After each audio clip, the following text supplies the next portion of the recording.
filled the air.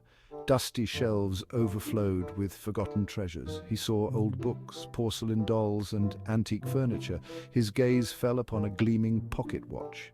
It lay nestled on a bed of velvet. The watch was intricately engraved. It had a single button on its side. Intrigued, Alex picked it up. The shopkeeper, a kindly old woman, smiled. "That's a special one," she said. "A real piece of history." "Where did you find it?" Alex asked, examining the watch. It felt cool to the touch. Its intricate engravings seemed to whisper forgotten secrets. "A mysterious gentleman sold it to me years ago," she replied.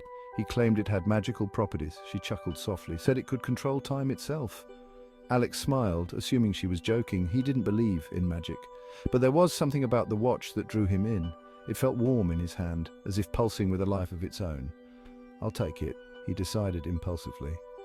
He paid for the watch and left the shop. He couldn't shake off the feeling that this simple purchase was about to change everything.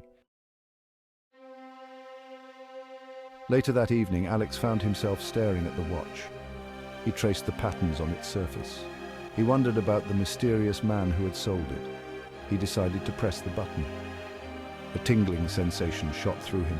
The room around him blurred. He felt a strange sensation of falling, like being on a rapidly descending elevator. He closed his eyes, his heart pounding. When he opened his eyes, he was surrounded by darkness. He could hear a strange humming sound. It seemed to vibrate through his very being. He fumbled for his phone and turned on the flashlight. Section 5, a village in the clouds. A gasp escaped his lips. He was standing on a cobblestone street, but it wasn't any street he recognized. Buildings crafted from shimmering crystal soared into the sky. They seemed to touch the clouds themselves. And the clouds! They weren't white or grey. They swirled with colors he couldn't even name. They pulsed with a gentle, ethereal light. People, unlike any he'd ever seen, walked by. Some had wings and soared gracefully through the air. Others rode creatures that resembled dragons, their scales gleaming like jewels. Disbelief warred with wonder in his mind. Where was he? What had that watch done?